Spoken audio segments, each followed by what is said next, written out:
Hello, pinagpalang araw po sa lahat ng mga subscribers natin, mga manonood dito sa Reactionaryo. Musika, opinion, walang halong filter. Ako po si Iay at magre-react ulit tayo sa isang video ni Marco Rudio. Alright, so makikita natin na isa siyang champion sa TNT at magre-react tayo sa kanyang SB19 medley at pakikinggan natin. Malalaman natin kung gaano kagaling ito si Marco Rudio. At kung bago ka lang sa channel nito, hit mo naman yung like and subscribe para lagi updated sa ating mga videos. At mag-react na tayo sa kanyang video. Let's go! Kumusta na, di na tayo laging nagkikita. Miss na kita sobra. Lagi na lang kami yung nauuna. Talagang grabe yung no? Grabe yung tsura niya. Yung kanyang outfit. Parang membro na siya ng ng SB19. Di ba pwedeng kayo muna akin ang pangamba? Dahil ikaw ang aking mata sa tuwing mundo'y nag-iibang dahilan. Iba! Galing nung atake niya doon sa mga part na yun, no? So, nagiging ano ba tawag doon? Dynamic yung atake ni Marco. At technical, very technical. It shows how rich, kung gaano kayaman yung kanyang IQ when it comes to his musicality. And syempre yun yung hinuhusgahan dito because this is a contest. So napakahalaga na ganun yung ginagawa ni Marco. Let's go. Ng aking paghinga, kaya huwag mag-alala, ipikit ang iyong mata. Pahinga muna, ako nang bahala. Iswas sa labis ang Galing ng control niya. nagawa, pahinga muna, ako na. Di ko na sasayangin pang mga natitirang pahinga. Tutungo na kung saan naroon ang mahalaga. Whoa. Galing, no? Wow! At kahit na kailan pa may di mawawala ko dyan, dala kong mapa, saan man mapunta, alam kung saan nagmulo.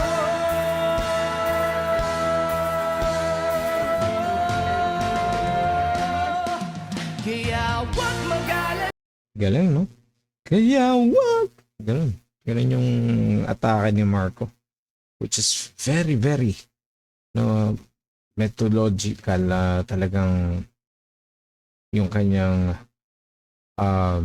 accuracy sa bawat pag-hit ng notes nandun. Ipikit ang iyong mata, tana, pahinga muna, ako na. Labis pa sa labis ang iyong nagawa, pahinga muna, ako na.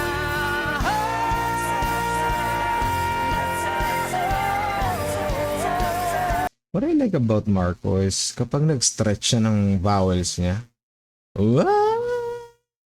Diba?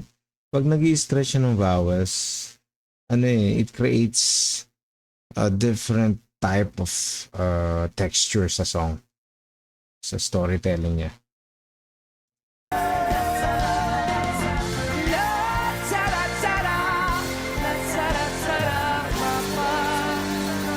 Ako na po muna. Very nice, very nice. Ang outfit niya talaga, alam mo, ika-anim na membro ng SB19. Alamin ang mga bagay-bagay na pwede nga lang sa aking bahay.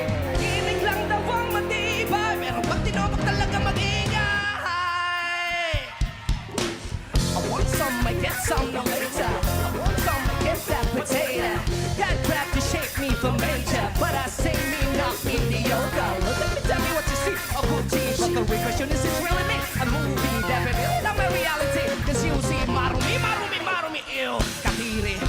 Yeah, so yung again, yung pag-stretch niya ng vowels, sumasakto dun sa type of song eh.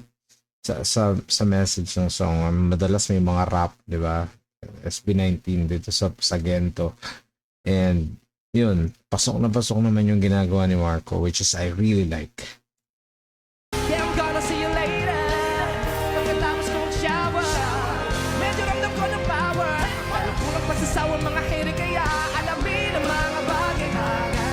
Pwede nga rin sa aking bahay, tahimik lang daw ang matibay. Pero pag tinopak talaga mag-ingay. Gento, gento, gento. Dito ko sa masabing ko. Dito, makumpleto para gento. Ayos, meron pa siyang choreography, no? Pinag-aralan niya pa. It's part of his stage presence kasi ganun klaseng performer si Marco. He wants to mag-engage siya sa audience and sa judges kasi ganun klase siyang performer. Gento, ito kaya mo? Hindi hinukay ang bubulang makakita lang ng gento. Gento, patabas sa hinto. So syempre tuwan-tuwa si Pablo tsaka si Stel as being judges and singing their songs, 'di ba? It's a very flattering moment for the two of them. And I guarantee laking part niyan laking point niya kapag pinerform mo yung song ng judges sa isang contest. Wow. Grabe.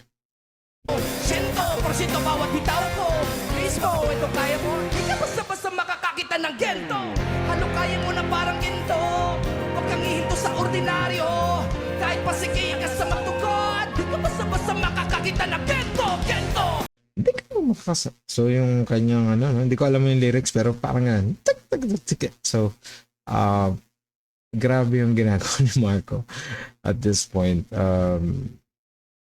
What I could say is yung technique niya, very explosive performance na nakakatuwa sa isang performer na ganun yung ginagawa. And yeah, salute Marco. Hindi pa tapos yung performance pero hanga-hanga na ako sa'yo. Gento, gento, gento, gento, gento. Gento! Bakit ba nagkaganto ang daming tukso? Bakit ba nagkaganto ang daming tukso? This is ugly, but alam mo naman na me like it. Then again, it's amazing. Kahit na ano pa yan, come bite me. What you gonna do?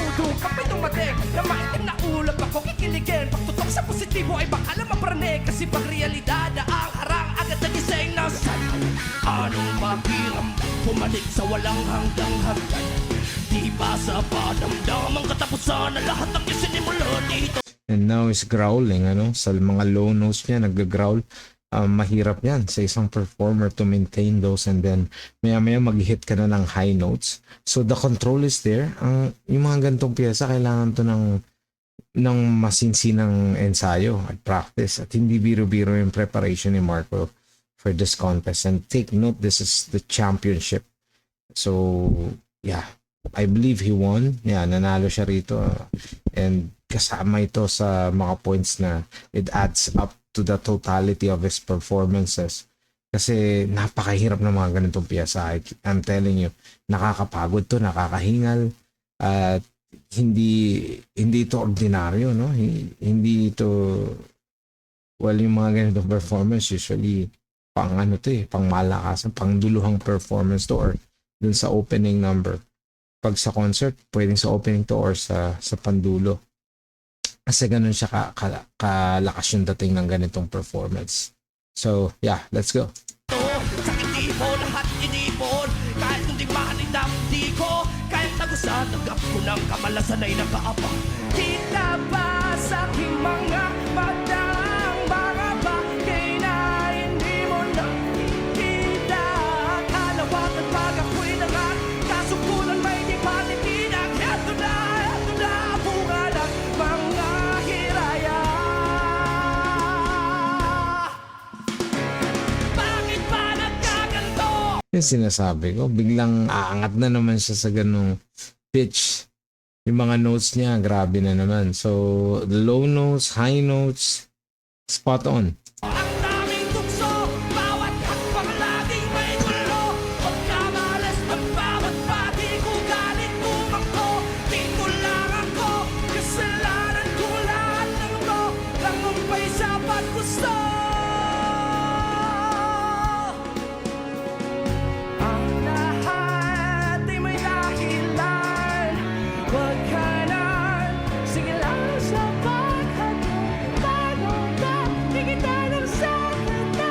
Kung ito na ang wakas. So it really helps kapag nag-hit ka ng notes tapos mahina lang siya. Kagaya niya, nagpa-falsetto siya. So he is covering his ears para mapakinggan niya yung sarili niya. Kasi I'm not seeing any monitors. Wala siyang in-ear monitor right now. Siguro pinakikinggan niya yung sarili niya. He just want to make sure that hindi siya masisintonado. Saan ka nagsimula? Ito na! Ito na! Ito na! Ito na!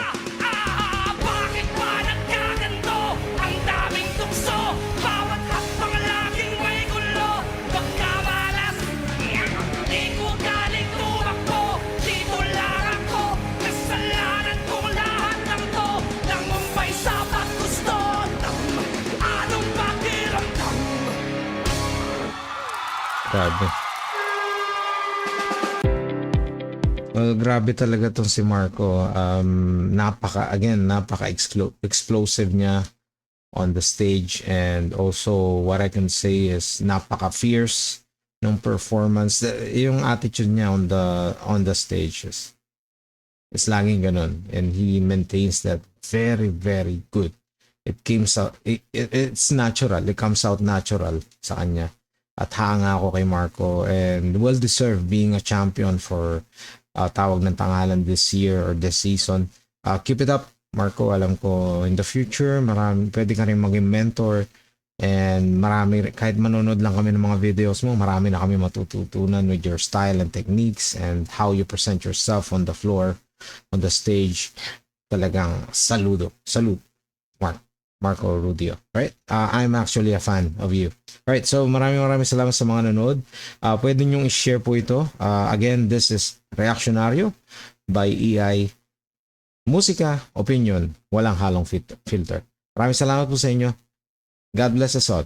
Count your blessings. And see you on our next video.